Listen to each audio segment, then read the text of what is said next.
Hai sahabat studi ilmu sosial, kali ini kamu akan mempelajari hukum Mendel, pewarisan sifat melalui kromosom atau gen kepada keturunannya. Tapi sebelum lanjut pada materi, bagi kamu yang belum subscribe, dukung kami ya, dengan mengklik tombol subscribe. Dan bagi kamu yang sudah subscribe, bisa bantu kami dengan mengklik tombol suka. Lalu bagikan video ini di media sosialmu dan tentunya jangan lupa meninggalkan komentarnya. Karena dukunganmu sangat memotivasi kami untuk terus berbagi. Salam sehat dan tetap semangat.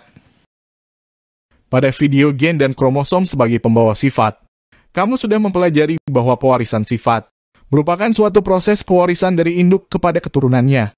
Kromosom dan gen berperan sebagai penentu dalam pewarisan sifat yang kemudian dipelajari dalam hukum Mendel 1 dan 2. Hukum pewarisan sifat ini baru mulai ditemukan pada 1966. Oleh salah seorang ilmuwan asal Austria dengan nama yang sama yakni Gregor Johann Mendel. Padahal sejak ribuan tahun lalu, manusia telah melakukan penurunan sifat dari induk pada keturunannya. Namun, baru Mendel seorang yang berhasil melakukan penelitian tentang pewarisan sifat. Mendel memulai penelitiannya melalui penyilangan pada kacang ercis. Hasil penelitiannya menemukan kacang ercis memiliki beberapa sifat dominan dan resesif, seperti batang tinggi, batang rendah, kulit buah licin, kulit buah mengkerut, bunga warna ungu, dan bunga warna putih. Hingga penelitian dari Mendel ini pada akhirnya mendorong ilmuwan lain untuk mendalami pewarisan sifat pada makhluk hidup. Dari percobaan dan hipotesis, Mendel mengemukakan beberapa hukum, yaitu hukum pertama Mendel atau hukum segregasi, hukum pemisahan alel-alel dari suatu gen berpasangan.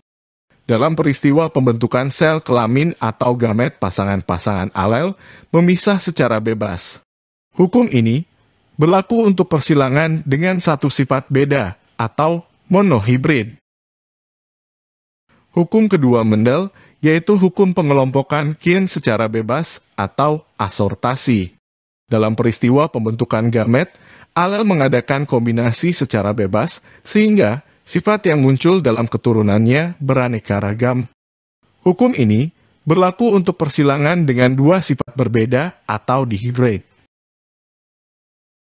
Gen dominan, resesif, dan intermediate. Sifat yang muncul pada keturunannya dari salah satu induk dengan mengalahkan sifat pasangannya disebut dengan sifat dominan. Sebaliknya, sifat yang tidak muncul atau tersembunyi pada keturunannya karena dikalahkan atau ditutupi oleh sifat pasangannya disebut sifat resesif.